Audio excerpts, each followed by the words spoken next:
I'm Zvi Mowshowitz. I'm a writer on Substack.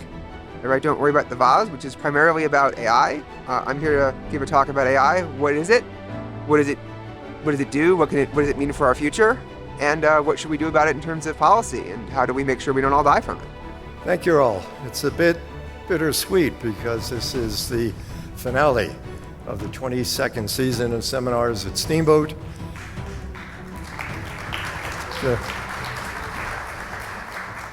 And it's also our 97th seminar in our history. I think you know by now I'm Walt Ebert, Seminars Chair. And I think you also know there'll be a Q&A session at the end of the presentation.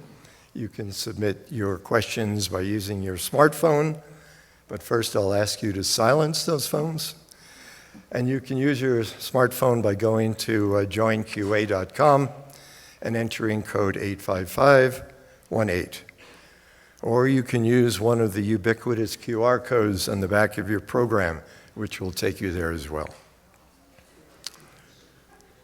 The seminar's board members express our sincerest thanks to all sponsors and all volunteers who make this season possible. We want to especially recognize today's seminar sponsor, the Shoei Family Foundation,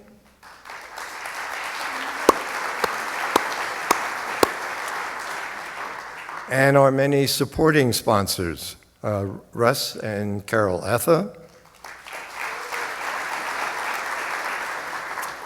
Holly and Gary Nelson,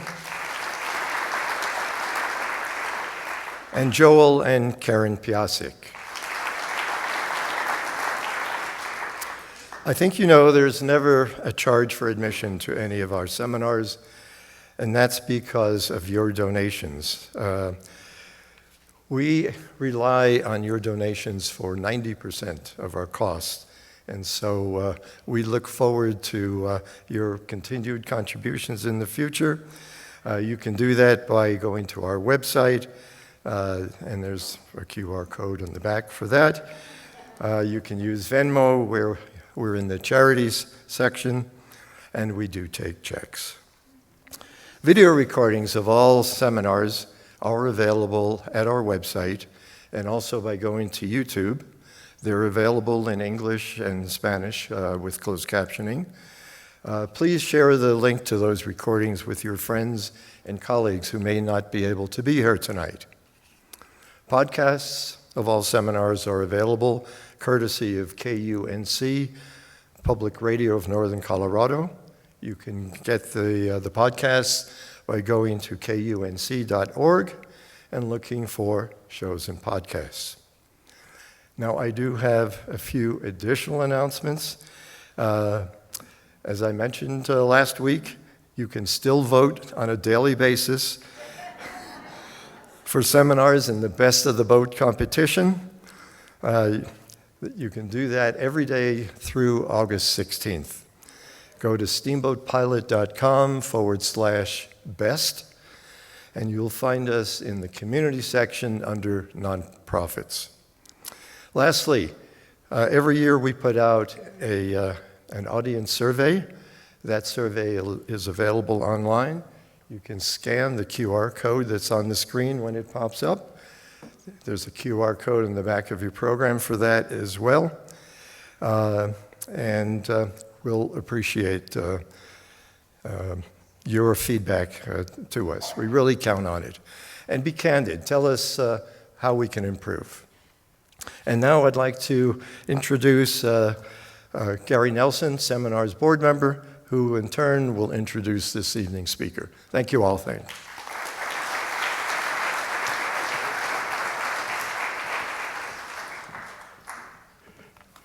Greetings, a wonderful Steamboat Seminars audience. I'm always pleased to have the privilege of being for a few minutes at least at the podium.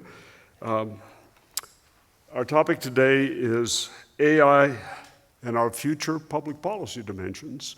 Let's see, we have had seminars on climate change, on many aspects of,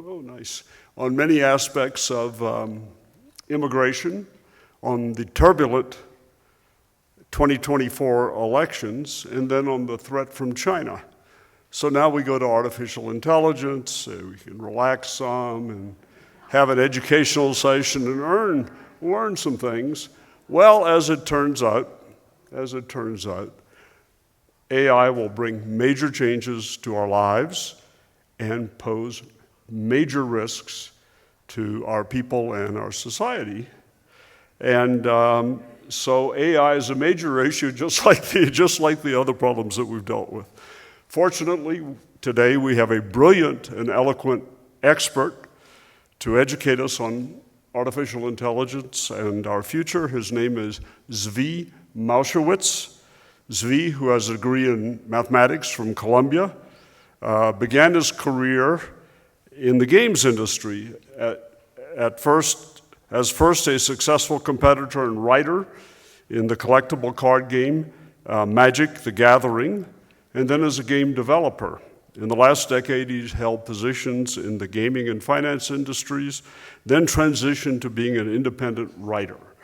He writes a prolific and insightful blog, Don't Worry About the Vase, that covers the world of AI, including implications for technology, work, people, and our future. And if you're looking for his blog, just search on his name. There are not many so distinctive. The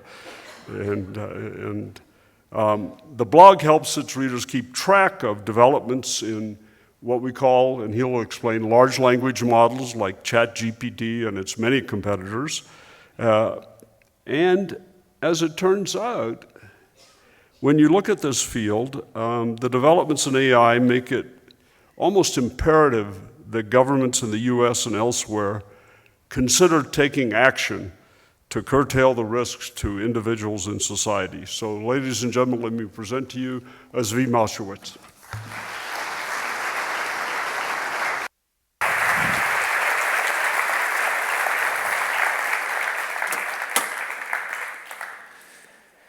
Hello, everyone.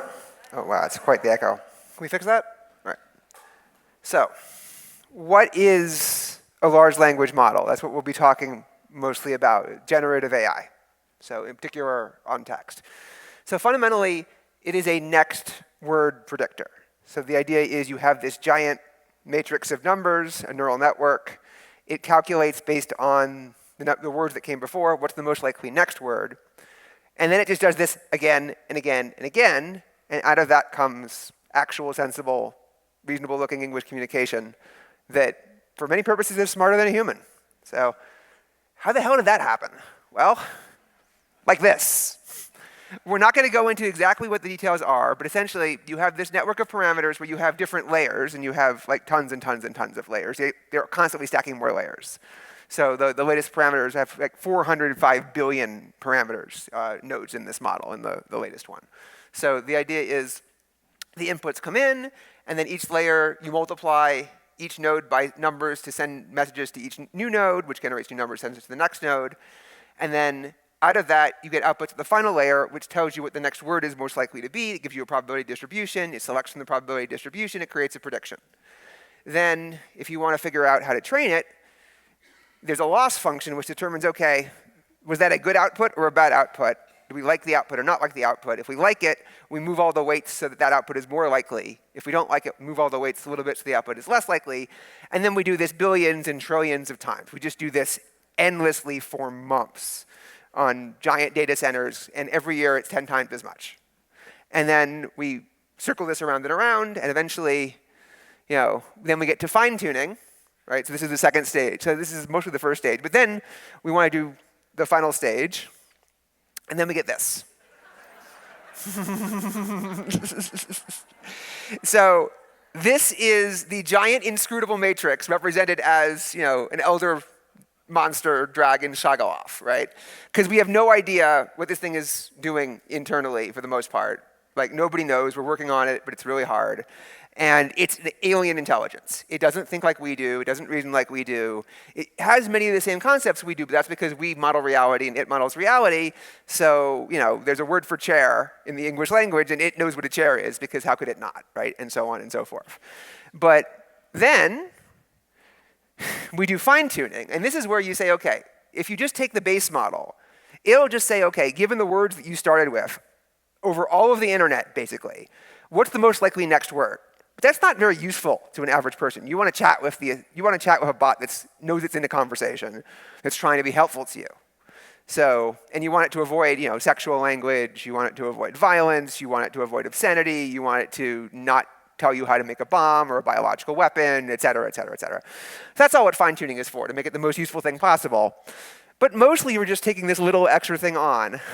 And then, even more than that, this is called reinforcement learning from human feedback. This is where you take the model, it outputs a bunch of test outputs that humans, in response to what humans say, and then the human says, do I like answer A or do I like answer B? And then it reinforces the answer that the humans say they like, and you do this a very small number of times, but with major movements for each time. And then it learns, oh, the humans like it when I flatter them, or they like it when they actually answer the question that the human asked, or whatever it is. And so this process, we're putting all of these faces on different aspects of the giant monster. That's really what this is. So who's out there right now with these things being offered to you? The major players. So the biggest one is OpenAI. They were the first ones to bet big on this model of scaling. So these got good because they realized that they scale very, very well. So every year, 10 times, 100 times as many parameters, as much computing power is put behind it, as much data is fed into it, as many rounds are used to train it. And so OpenAI dominates the market. OpenAI was the first ones on the build. They offer a product called ChatGPT. So this is the one that most of you, hands up if you use ChatGPT. Yeah, decent chunk of you. Hands up if you used any other large language model that isn't ChatGPT. Yeah, basically almost no one, right? So although some of you are mistaken, but mostly you're right. So what are the other big ones? So so my personal favorite, the best one right now, is Claude from Anthropic, right here. So this is currently the best model, in my opinion. It's the smartest model. It's the most useful model. But this changes every few months. These different companies leapfrog in front of each other. And at different points in the future, I'm sure OpenAI will have the lead. Anthropic will have the lead. Probably Google will have the lead. Google arguably might have the lead now. They've got a new product coming out tomorrow that I'm not allowed to talk about until tomorrow. But there's some cool stuff out there. So Google's product is called Gemini. They had an early version called Bard that wasn't very good, but they've been dancing with OpenAI for a while now, and they've been very quiet about their publicity, but they've been catching up. They've got some really good stuff. In particular, if you want to feed in giant amounts of data to your model, you want to feed in like books, giant 100-page research papers, your entire code base, your just giant mounds. They've been very good about that. The next wild card is Meta, aka Facebook, aka the bad guys who want to get us all killed. You laugh, but I'm not really kidding. So they came out with Llama 3.1 recently, and it's the best of what was called the open models, meaning the models that anybody can download, and then you can run the model locally on your machine. You can do the fine-tuning. Remember the little circle, the happy guy? You can put your own happy guy on Llama if you want to, and it's entirely up to you. That also means you can replace the happy guy with a sad guy or an angry guy or any guy you want, and there's nothing Meta can do about it, right? It's entirely up to you. And these represent some others. This is Mistral, this is Deep Code, and this is Yelarge. These two are Chinese. They're actually reasonably good. Nematron is another open model. A wild card is Apple Intelligence, because Apple is going to integrate large language models into the iPhone in a few months. And so Siri will be one of these things. And it will be able to see everything on your phone. It will be able to know the context. It'll know everything about you. And if you don't want that, get an earlier model and stick with it. That's what's coming. For those of you who don't know, this is what the standard interface looks like. You type in something, you ask it something, and it gives you a reply. This is Claude's. This is ChatGPT from OpenAI. They all look exactly the same. Everyone has exactly the same interface. Nobody has any ideas. So they also are image models. Image models can produce beautiful landscapes, gorgeous people, any weirdness your heart desires. They're getting much better at getting the right text on the thing, taking specific directions. They're still not able to fool you. If you look closely at an AI picture, you can tell it's AI. But sometimes mistakes get made. If anybody remembers this, Google was trying so hard to be equitable and cater to all these different worries. They ended up doing some rather silly things, and they got a lot of egg on their face. And versions of this are constantly happening, going back and forth. But the good news is, for now, we have plenty of time to error correct, right? Like nothing bad happened because we did this. We all had a good laugh. Google got embarrassed. They took the thing down for a while. They fixed it. A month later, it's back up. It works basically normally. So what do these things cost to use? They are remarkably cheap. You can use them for free, basically. You can get, right now, the best model of Claude or the best model of ChatGPT, at least a little bit, for no money at all. You just get a limited amount of it per day. So if you're not doing anything else, you can definitely do that. And you can probably get some extras on your computer. Bing lets you access ChatGPT as well, et cetera, et cetera. But if you subscribe, you want to get the faster responses. You want to get more priority. You want to get more messages.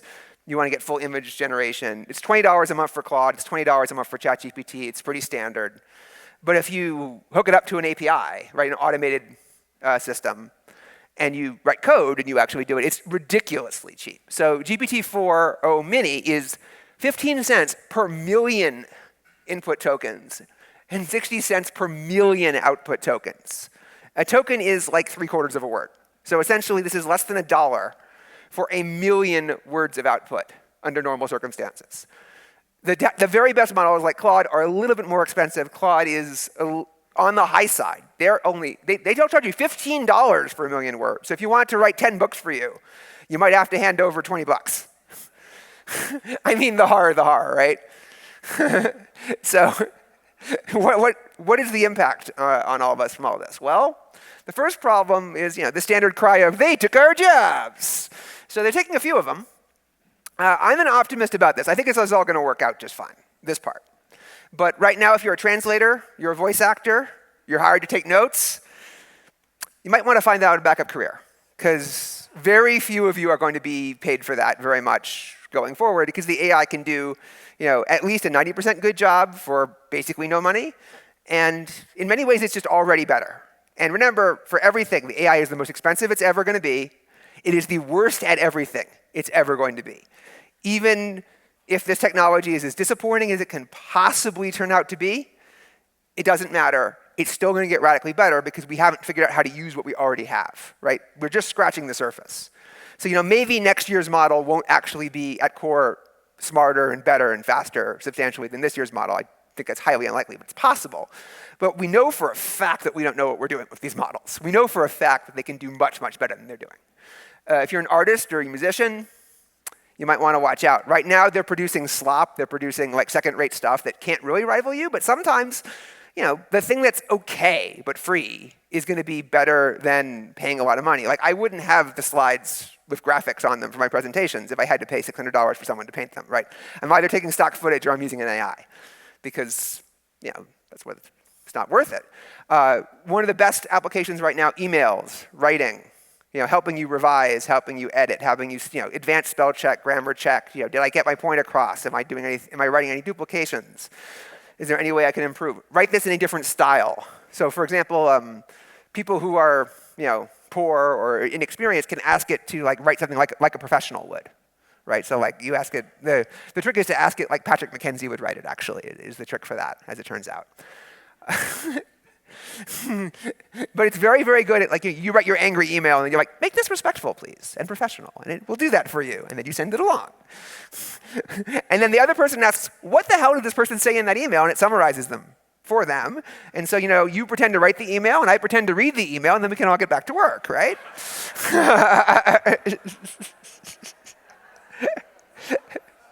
Yeah, summaries, reading comprehension, asking questions, just asking basic knowledge questions. These things are wonderful. The number one thing I do with Claude and ChatGPT is I just ask, what did this paper say? What was this core methodology? Was this finding robust? Did it take into account this control problem? There's something I don't understand. There's something I don't remember. I ask. I get the answer. It's not 100%. You still have to check, right? Because it can hallucinate, but it's much, much less of a problem than people think, right? Because we hallucinate.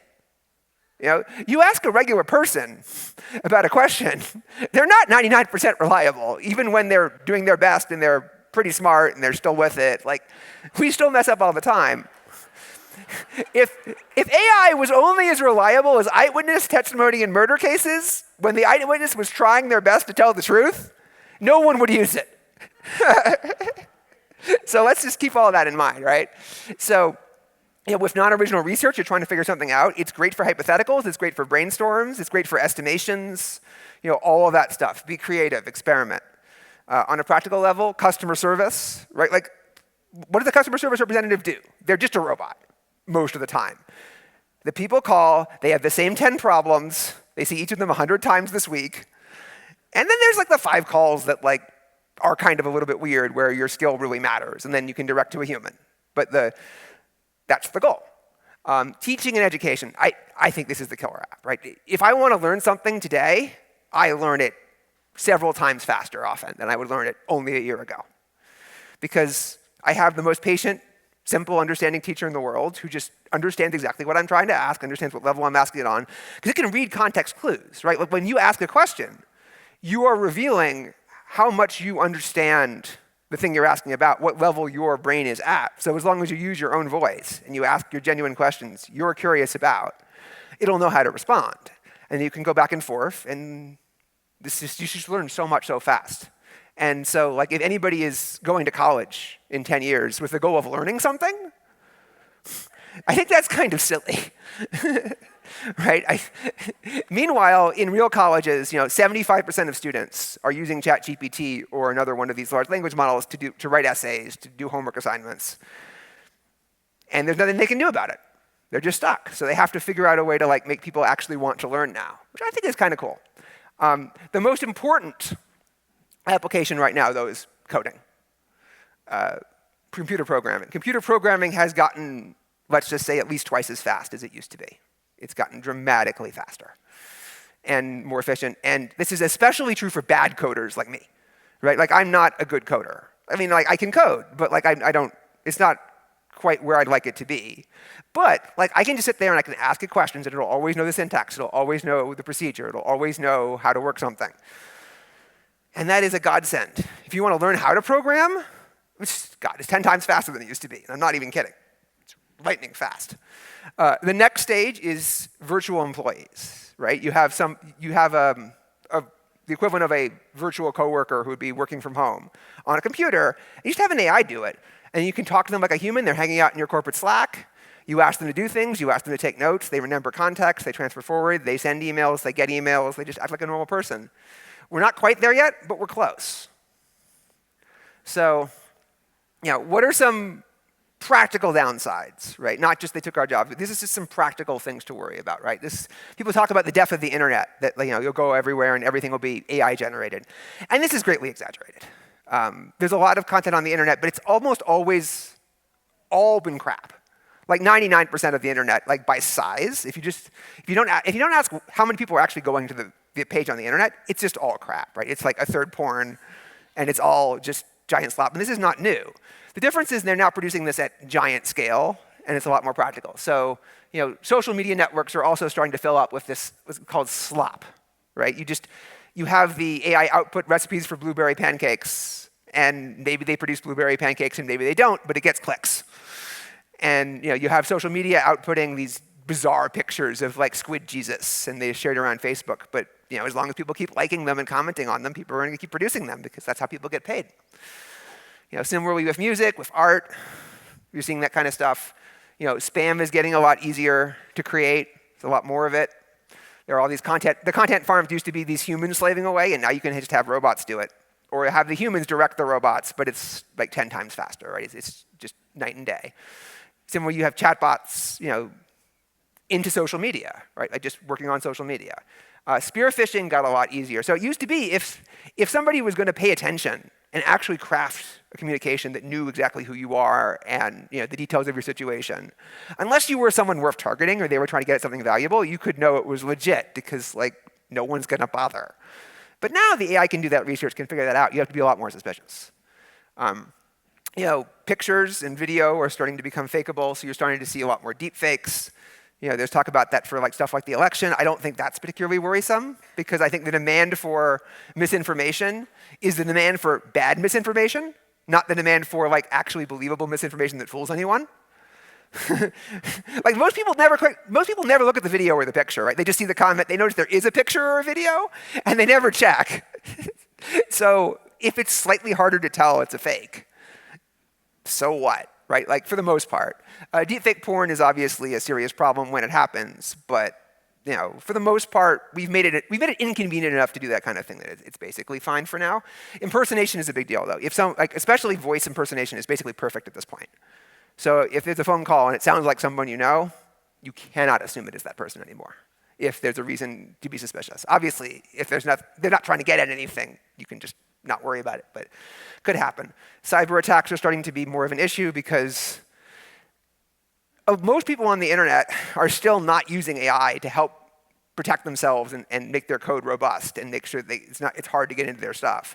But the attacker can just use these automated systems to just probe every website they come across much, much faster and see what's going on, even if the AI isn't better than us yet at producing new, genuine cyber attacks or doing cool things. And it will be better than us, right? That will be more dangerous.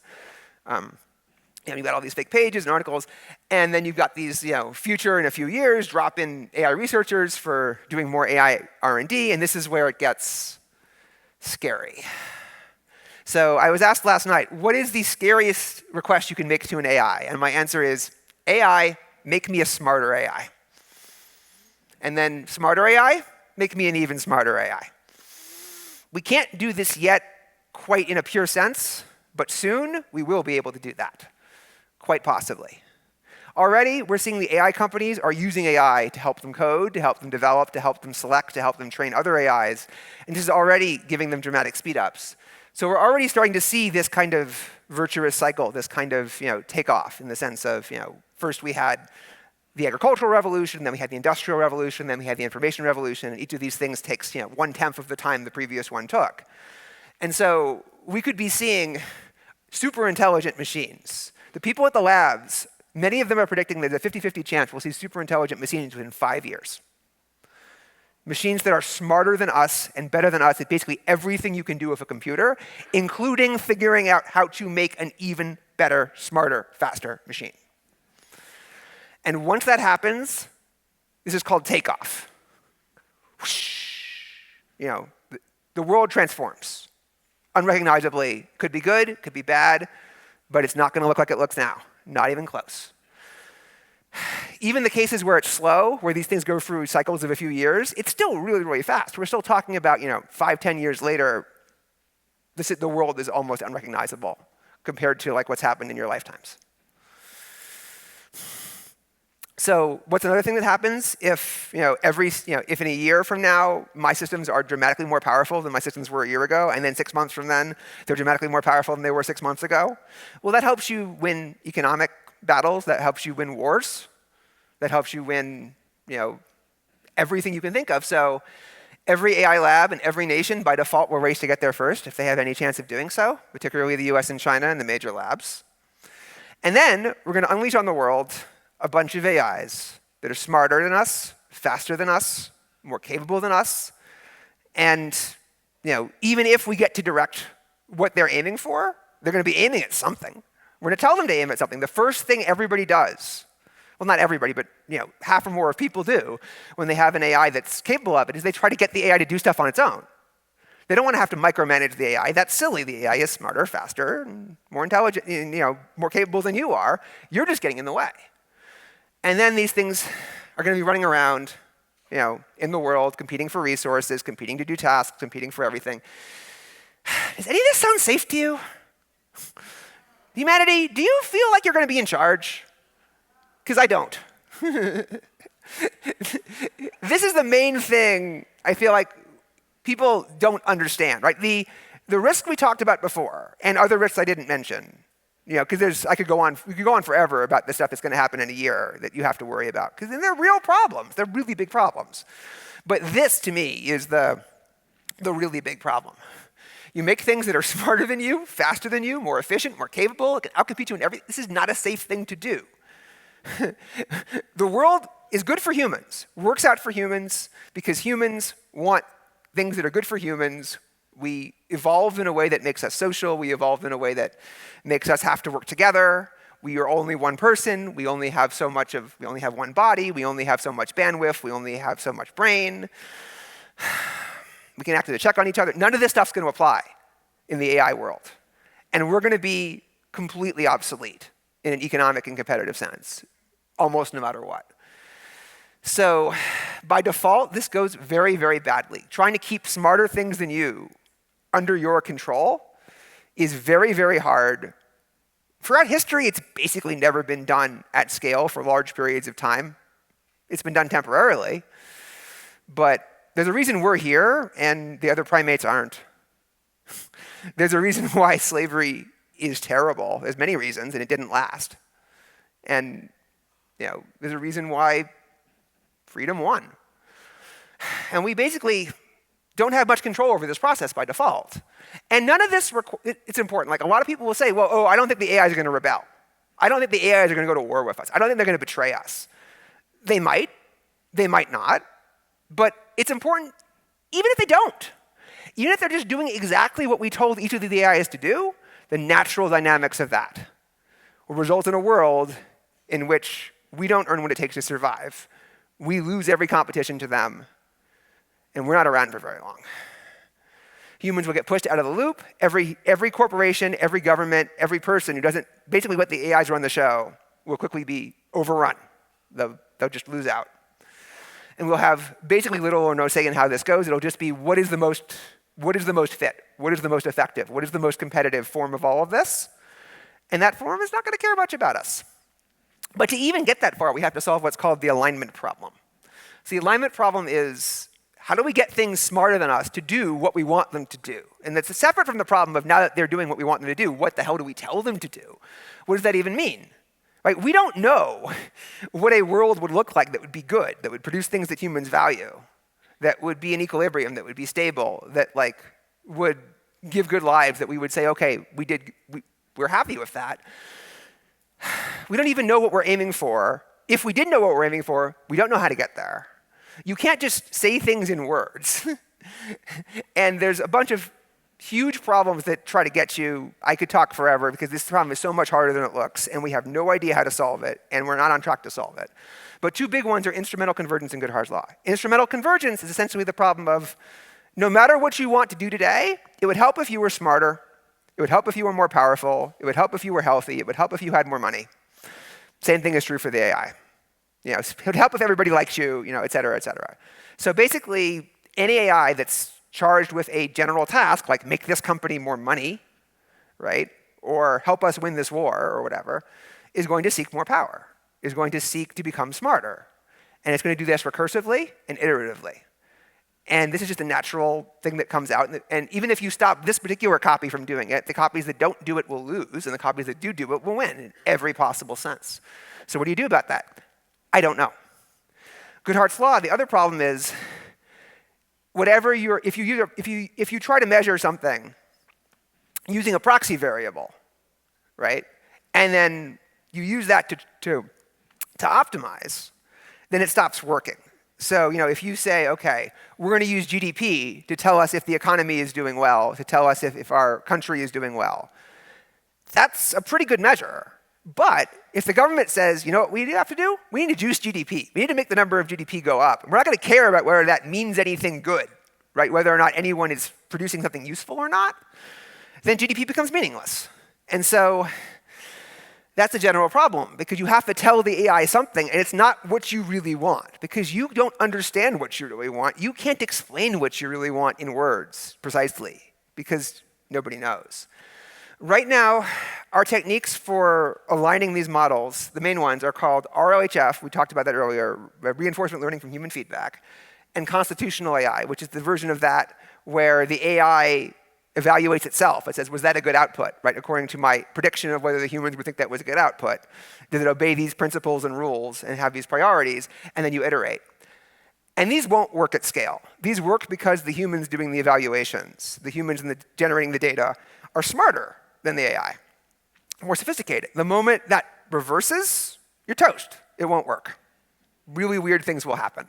And it will also fall apart at exactly the wrong time when you probably least expect it. A proposal is iterated amplification. This is the idea of you have the 5th version of the model train the 6th version, which trains the 7th version, which trains the 8th version. And there's not 0% chance it could work, but we haven't figured out how to make it work properly. And it still has the fundamental problem. You have to go up. You have to have everyone has to train something smarter than it. The computer has to train a smarter computer. And I am not optimistic. So what the hell do we do about all of this? Well, there have been, so the one thing America has actually done so far is Biden issued an executive order on AI. And very similar principles are being tried out in SB 1047, a law proposed in California that's going to either pass or not pass in the next month. That's getting a lot of debate. So the core idea here is visibility on the biggest models in particular. If you train a model that is taking a ton of compute, 10 to the 26 calculations, right? 10 to the 26 powers, huge amount of calculations. Or in the case of SB 1047, costs $100 million to train just for the compute alone. Then we expect you to tell us that you're doing that, because that's a dangerous thing. Because where the real danger is the stuff that might be smarter than we are, the stuff that's really potentially really dangerous. You also have to tell me, how are you training it? Where are you training it? What are your safety protocols? What tests are you running to make sure this thing is not going to do something catastrophic or potentially existentially risky and get us all killed? And there's also the issue of make sure that you're held liable if the safety protocols aren't up to snuff, if you don't obey your own safety protocols, or if there's an actual catastrophic event. It causes $500 million in damages or mass casualties or other horrible things like that. And in general, you need to do enforcement before these things happen, not after, because the worst you can do is bankrupt the company, and if everyone's dead, that doesn't really mean very much. And even if everyone's not dead, it's pretty easy to bankrupt a company in these things. It's pretty easy to run through all of the ability to punish someone retroactively for things that go wrong if you've radically transformed the world in ways we can't take back. So the idea is you have compute the compute thresholds, the monitoring of the frontier models, is liability. Another thing we need to emphasize is cybersecurity, because right now, if China wanted to, they could just steal ChatGPT. They could just steal Claude, and we couldn't stop them. We're not trying very hard to stop them. We need to try radically harder than we are to stop them, or China's going to have all this stuff. Every advance goes directly to them, and we can never get an advantage, and everyone's always going to be on the verge of the next thing, and we won't be able to have any slack to figure out what to do. There are big national security concerns, obviously, because if these AIs are running around and they're in charge, then we're not in charge. And if someone else has better AIs than we do, they're in charge. There's AI safety institutes at basically every major country is forming them at this point. The EU is going to have one. The UK has a particularly successful one. The US is creating one. We need to make sure it's funded. That's been touch and go. We're working on international cooperation. There have been a series of safety summits, but so far it's all been diplomacy, meaning a lot of talk, a bunch of goodwill declarations, and nothing that concrete, some voluntary commitments that have mostly not been kept. And of course, we have to worry about all the mundane harms we talked about earlier, which are only going to get worse as issues, more concerning. So what you should worry about is that the default case with any technology like this is that we say, okay, we're worried about AI, so we're going to stop you from using AI to do all these things in the world, these practical applications, because we're worried they're going to cause specific harms. This is what the EU did with the EU AI Act, basically, for most of it. And that doesn't stop any of the stuff that we're worried about in the previous slides, any of the existential concerns. That's just stuff. And that other stuff we can iterate. Right? Like, humanity is great at trying stuff out, making mistakes, realizing it messed up, and then fixing it. The problem is, if everyone's dead, you can't fix it. If the AIs are out of control and they're running the show, the humans can't change their minds and fix it. It's not up to us anymore. Once we create these things, we have to get it right on the first try. So what's going on with the politics? We're wrapping up. So AI is very, very unpopular. Every survey says that Americans are deeply, deeply suspicious of AI. Most of this is not existential risk. Most of this is other stuff. But people hate AI, but they don't care very much, right? It's not an issue in the election, really. Nobody's asking the candidates questions. I think this is going to be the last, my guess, the last non-AI election for president. by 2028, even if things aren't going that fast, the number one issue for everybody is going to be AI. AI regulation has ridiculously strong bipartisan, broad public support. You ask people about AI regulation, doesn't matter how you act, they get overwhelmingly popular numbers. But again, it's not something people care about enough yet. That's the difference. The good news is it's been very bipartisan, very cooperative. Everybody has worked together really well. It's starting to fray in some places, especially around the presidential election, because that's what happens when you have a presidential election. But we're really, really hoping we can keep this, everyone on the same page, working together. The problem is that the discussion in Washington, the discussion amongst these very serious people, is dominated by national security, pro-innovation, competitiveness, beat China, these kinds of slogans. But they don't understand that the threat is coming from the computer, right? It's not coming from another person, fundamentally. I mean, it's also coming from the other person. You have to worry about that. You absolutely have to address these cybersecurity concerns. You absolutely have to make sure that we don't fall behind. But give you an idea of how the specifically different people are reacting to this. The reason why we got the executive order is partly because there are some very, very hardworking, intelligent people working behind the scenes to find the right policies, and it was a very good set of policies. But the reason Biden specifically got worried about it was he watched Mission Impossible: Dead Reckoning. I'm not kidding. This is real. This is real life. So there are now 3 potential best movies of all time, which are Dr. Strangelove, The Day After, and Mission Impossible: Dead Reckoning. If you answered anything else, your answer's wrong. Because those 3 might have saved the world. The Biden executive order was basically the best they could do with the Defense Production Act and general executive authority. If we want to do more than that, we need an act of Congress. In particular, we need an act of Congress because Trump has vowed to repeal the executive order, and in general has said things about being pro-AI. Now, if you read him carefully and you've known him for the last decade he's been around, it's mostly an excuse to build more, to fire more coal, to drill for more oil, to generate more energy, because he loves that stuff. J.D. Vance, in particular, is explicitly pro-open, what's called open source. So that's what I talked about with Meta, the stuff that you can go around and you can create a copy, you can work from there, you can develop your own product. And the problem with that is that once these things are running around and can be freely copied and used by anybody, all the safety protocols fail. They don't work. We don't know how to build a safety protocol, even a mundane safety protocol, into one of these AIs and have it survive even 1 day's worth of work by an ordinary person to get all of that out of there. So if you wanted to figure out how to make a bioweapon, and the AI fundamentally was smart enough to figure that out, no amount of censoring knowledge, no amount of telling it not to answer those questions is going to stop this person from doing that a day later. If the fundamental capability is in there, they can fix that. The other problem, of course, is that every time you release an open model, you give it to everybody on the planet, including every terrorist organization and China.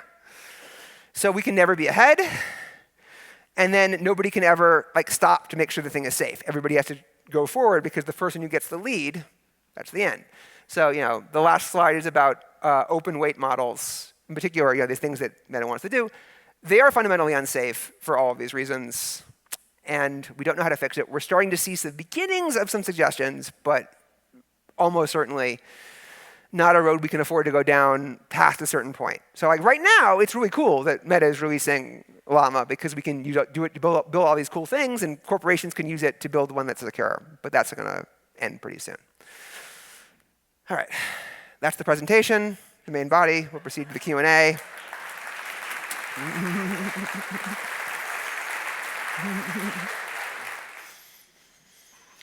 Just to start off on a kind of slow basis, well, it's true. We're talking about concepts that most of us are not directly involved in. If you were to advise people to get started with a large language model, what would be the questions that they would logically begin with? So I think that the place to start is where you are genuinely curious, where you have genuine needs. I don't think that there's a set of assignments that you should be going through. You could, but as a normal person, okay, so go to Anthropic, right? Check out Claude or check out ChatGPT or Gemini, and then as you go for your day, you're going to have questions, right? If you were going to use Google search or you were going to try and look it up in some other way, try asking the LLM, see what it says. Try different ways of phrasing your question. Try going back and forth. Try asking clarifying questions. If you're reading something, you're not sure what it means, ask it. You don't know how to interpret an email, you want it to summarize it, try it out. Try this basic stuff first, right? Just try this basic knowledge stuff. And also, you try the creative stuff. Ask me to write a poem, right? Like this, what do you think about this idea that I have? Brainstorm 10 names for this new product, like all this basic stuff. And then you work from there. But keep in mind, it can only be you'll be as creative as you prompt it, as you let it. It's capable of reading tone. It's the perfect viber, right? Like so it'll tell what kind of information you're looking for and what kind of conversation you want to have, and it'll reply in kind. So mix it up. Try different stuff. It's not a person. You can't insult it. You can always erase and start again. See what happens. Good. The most popular question from the audience, and you sort of answered it, but not really, is what effect will AI have on this year's election? So, remarkably little. You have to put your guru hat on to answer this. Yeah. No.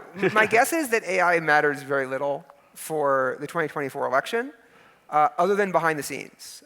Both campaigns, if they know what's good for them, are using AI extensively to do things like test their messaging, right? So you can very quickly, if you hear, here's what Kamala Harris or Donald Trump said on the speech today, and I think that's really damaging, you could probably feed that into one of these models and then have it simulate the reaction of various different people and various different voters in sequence, and then have another AI interpret that, and then you can write a program to do all this for you automatically, and you can figure out, here's the hit piece I want to run, and here's the thing I want to not mention, and here's the points I need to emphasize, and so on and so forth.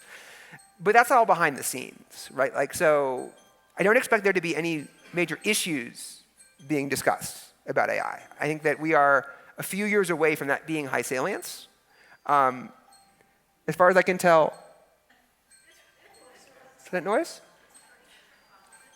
What's going on? Oh, that's mine? God damn it.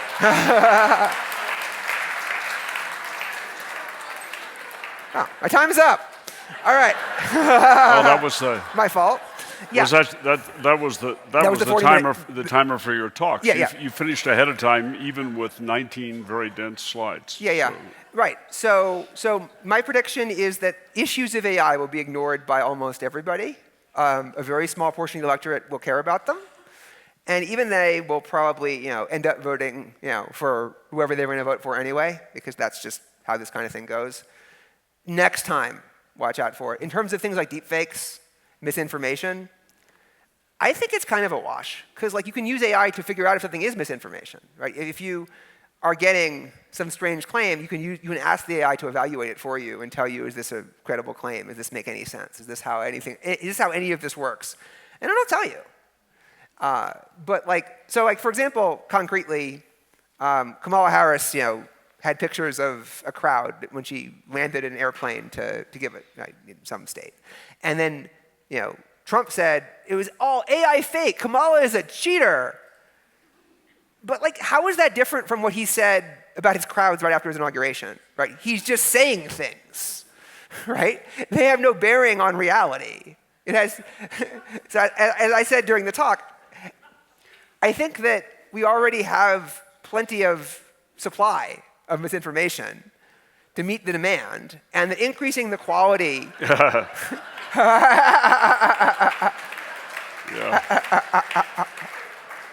right, and increasing the quality of that misinformation somewhat is misunderstanding the demand. The demand is for very low quality misinformation.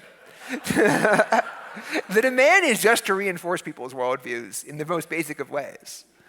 And as far as we know, the AIs aren't playing a significant role in anything that's happening. And there isn't much time left. And my guess is, enjoy your human election, because you might not get another one. Yeah, well, but we're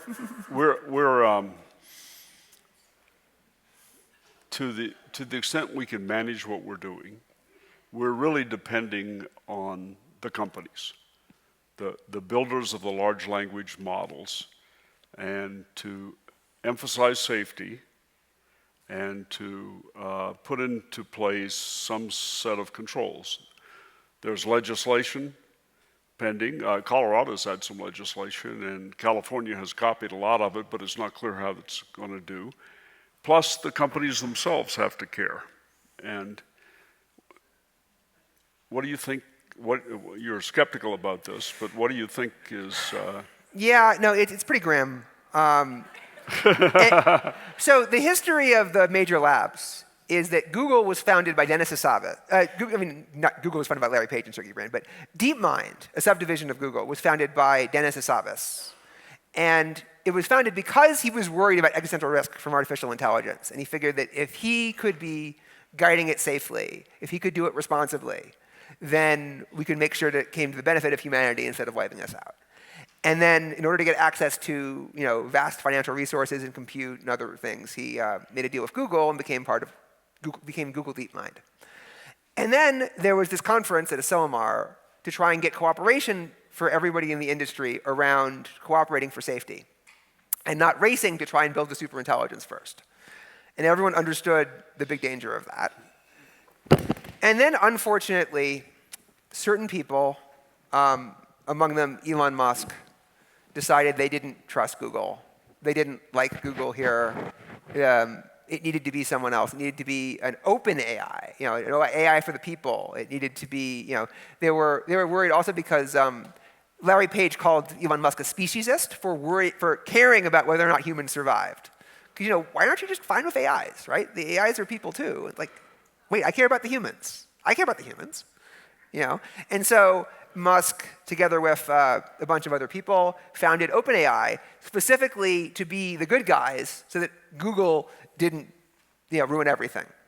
And then after OpenAI had a cavalier attitude towards safety, according to many of its employees, a bunch of them left OpenAI to found Anthropic because they thought that OpenAI was now the bad guys. And they needed to make sure that AI was in the good hands, so they founded Anthropic.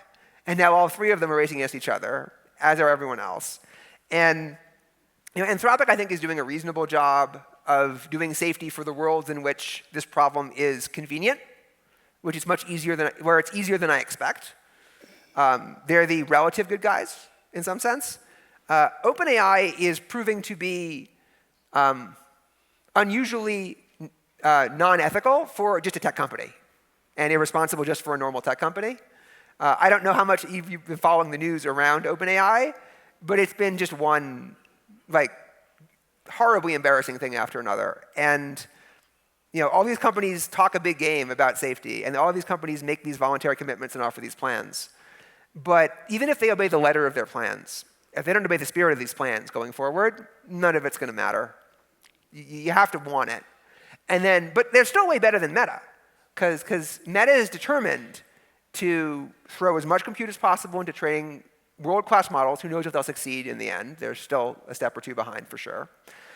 And then they want to just publish them on the internet for anyone to download, modify, use however they see fit. They're not even pretending to care about safety. They just want to give everybody access to this thing and hope for the best because they think it's good for their business. So, basically Zuckerberg has been very clear. Either you stop me, or this is what I'm going to do. So it's up to us to stop them.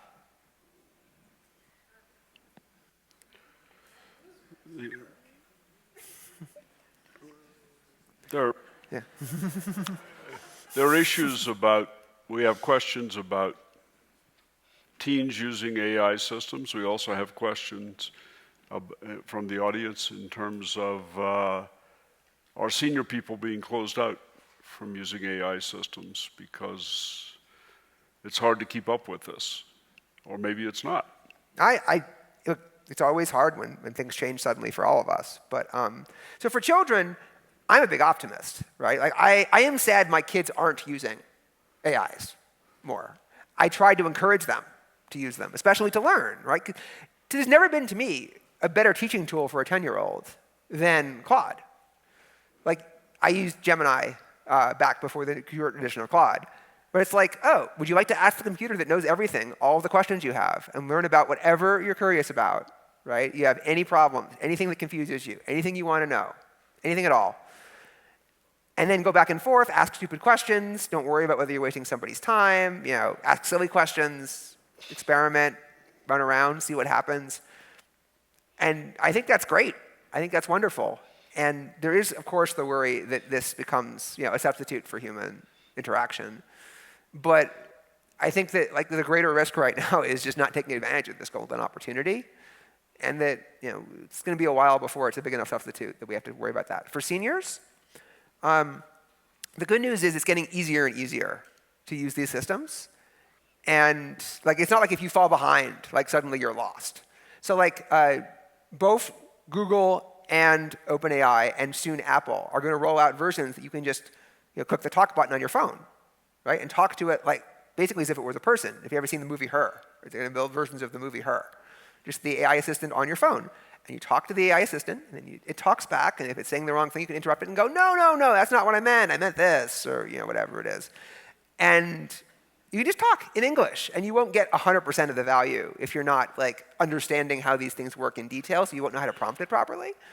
But you can still get tremendous value out of that system, being completely naive about it, and then just see what works, see what doesn't work for you, right? What gives you the answers that you find interesting? What can it do, what can't it do? And if you're having trouble, finding friends and others to interact with, and you're feeling lonely or you're feeling left out, well, this can help with that quite a bit. You want to know what all the young kids are talking about? You can ask the AI; it'll just tell you.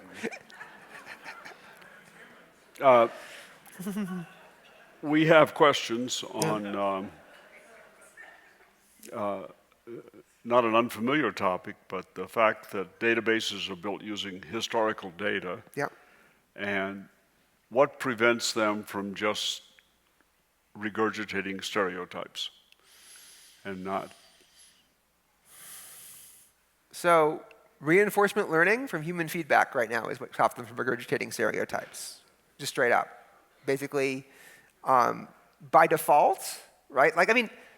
It will regurgitate stereotypes to the extent that the stereotypes are either the things people tend to say, right? If you expect people to, say, person from that characteristic are bad drivers or whatever it is, right? And it's all over the internet that people say this. Then the AI will learn that this is the thing you say there, and it'll say it. But you had the Google slide on the 17th century physicists. Right, that's what happens when you take it too far to try and correct. You're trying to correct for this, right. And you end up...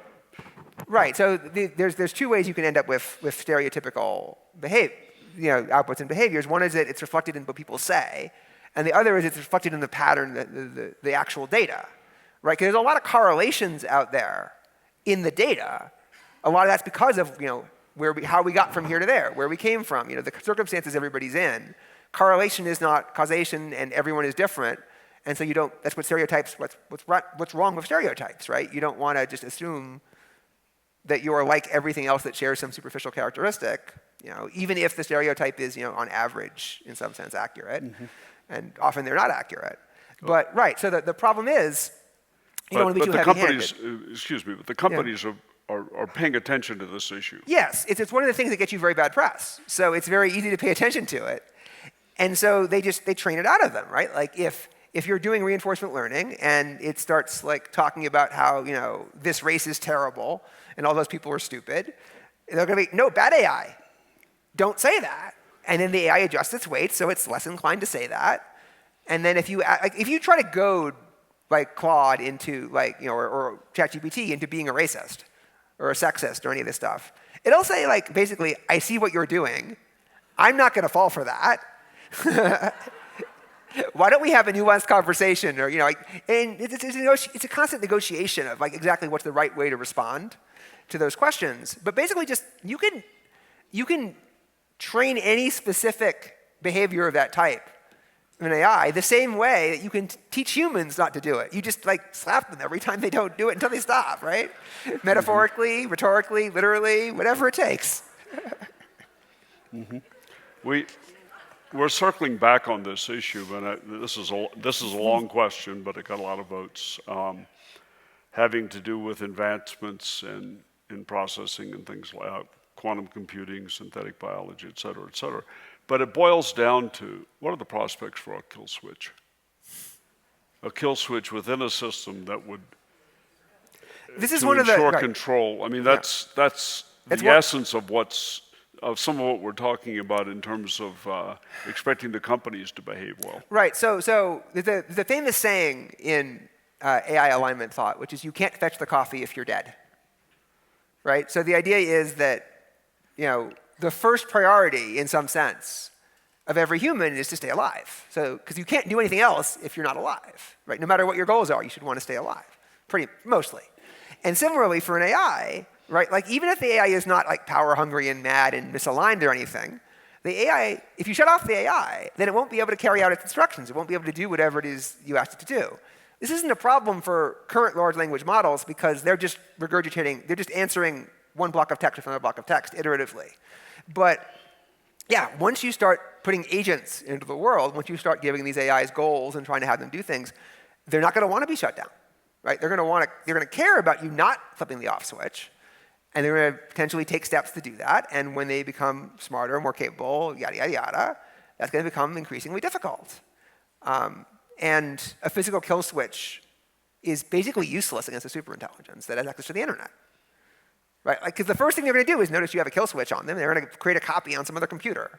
So you flip the kill switch and nothing happens. Right? It's still there, or whatever. You can't shut down Skynet that way. It's not going to work. But there are things you can do for safety. Oh yeah, no, you can, for now, you can during testing, you can have a kill switch, right? You can have it air gapped, right? It's like one of the things we used to say was no one would be so foolish as to let their AIs onto the internet, where they could just go anywhere and do anything and have access to all of the world's information and be able to get into any computer, anyone's head, do what, because then you have no control over what happens next. If you screwed up, you're cooked. And of course, that's the first thing everybody does with every AI now. But if you were producing an AI that was plausibly smarter than a human, right? One of the things that is actually in these people's plans that I realistically hope they will do is you use an air-gapped system. A system that has no access to the internet, no physical way to contact other computers. And you train the model, you instantiate the model on separate computers. And then you run the tests on those computers. And then after you determine that it's safe to connect that AI to the internet, only then do you connect it to the internet. And we've run various experiments and thought experiments and worked things out. And if you actually have a true superintelligence that's way smarter than us, this isn't good enough. And there's at least two very good reasons why it's not good enough. The first reason is we don't know all of physics. So just because you don't know how that AI is going to use that computer to do something to the rest of the world doesn't mean it can't. There are already examples of physical hacks that have been done in unexpected ways. One AI was able to use physical characteristics of some of the physical hardware it was on to send radio signals, wavelengths out of the computer in one example. And also, any text communication bandwidth, communication channel, from an AI to a human with sufficiently smart AI is a security risk, right? A sufficiently intelligent person can talk their way out of a cell, essentially. You can convince the human to do the thing that you want to do that lets you escape or get some effect in the real world. We've run these experiments in various ways, and I have very little doubt that a sufficiently capable AI would, if given access to a communication channel with a human who could give it access to the internet, would get access to the internet. But we're still a bit far from that, right? That's not going to happen tomorrow or even next year. Don't panic too much, too fast. You're doing personal research on companies and products and what they're doing. And how do you spend your time doing that? There's a lot going on in this world. Oh, yeah. So my procedure essentially is, I have a computer with 3 giant monitors, a desktop that I work at. I'm much less efficient working on a laptop. And what I do... You sound like a trader. I was a trader. Yeah, okay. No, but you want to have your writing, the draft you're working on open in one window, right? Or in my case, a lot of different drafts for different topics. and they're in tabs. And then you have like one category here is all the AI stuff for this week's like developments. And then you want to have other areas for other things that come up, and then another one for AI tools. So like the place where I ask ChatGPT and Claude and stuff is in a third window, and then other stuff's in a fourth window. But the basic principle is I have RSS feeds, I have Twitter, I have certain websites I check, I have people I talk to and trust, and I use those as input sources, and I will always look at everything they have to offer. And then I have a second class of things that I will sometimes check when it seems relevant. And then I will basically figure out, okay, what am I going to cover? What passes the threshold? And then I open a bunch of tabs and I move them into a window. And then once I've done my pass, I go through the tabs and I process them one at a time. And as I read each one, I write about it. And the writing is how I take notes. The writing is how I process information. The writing is how I understand. Like, to me, after doing this for many years, like, there's no, like, first you learn and you figure it out, and then you write down what you've learned. No, the writing is how you learn, for me. It's interesting, and let me offer the observation that you have many thousands of clients, and he's doing all that work, and they can read the results of it instead of having to do all of the basic digging themselves. And of course, there are other people doing this, so they can compare and contrast. So it's a very complicated area, and it's a very valuable service that's done. Yeah, I do it in a different way than the other people who do it, as far as I can tell. So you're getting a very different product, right? You're not going to get anything that similar. But yeah, if you're just looking for, like, what are the latest developments, there are, thousands of people you can turn to. Well, this week's, what do you call your number 76, number 77? I just call it AI number 76. Yeah, it was 54 pages, and that was this week's product. Including pictures and including quoted text. Well, lots of words. And lots of links. Well, that doesn't count the links to the references. If you follow the links, then you'll be here all day. Sure. That's true. So what else have we not asked you that we should?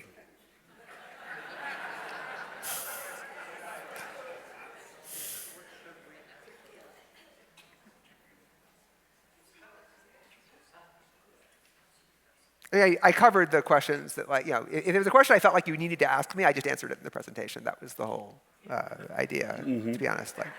So we have questions about the helpfulness of the models in climate change.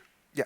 In trying to, because everybody, as we've had from other speakers that are here, and things like global temperature and things like that, they're just a gazillion sensors around the world, and a lot of people have access to them, and they use that. But do the large language models have anything to offer to this area? Absolutely. So, first of all, obviously there is the threat that these take a massive amount of energy. So if we do tons and tons of AI, then we need massive amounts of energy. And if we don't build green energy to provide that, then we have to get it some other way. And that could be very bad. But on net, I think it's incredibly positive because if you make basically all intellectual activity becomes easier and better, becomes more efficient, they can figure out our way out of these kinds of problems on a technical level. They can figure out what we need to do. They're going to come up with ways to solve these problems scientifically, engineering-wise, technologically, that we don't even know what we're thinking about at the time. And that's going to be iterative. So, basically, I think that if we can navigate the AI situation well, then if we don't solve global warming, that's just entirely on us. That's just we chose not to do that. That's already, to a large extent, permitting reform. Just like we're just actively holding ourselves back, and we're preventing ourselves from solving these problems. And we could just go solve these problems much better. But fusion energy has always been just around the corner. Right? And it would solve so many problems if we solved it. And with AI, if we, I'm pretty confident there's a physical solution, right? There's a way to do it in some sense. The laws of physics don't prevent us from doing that. Or from putting solar in space, or any number of other things. And the AI is going to give us the capability to have the kind of growth, the kind of scientific advancement that will just be able to let us use those kinds of solutions. So, we have to get through a short period, but I'm very confident. The recursive improvement that you talked about that leads to AI getting better and better and our inability to control it. But we have questions here.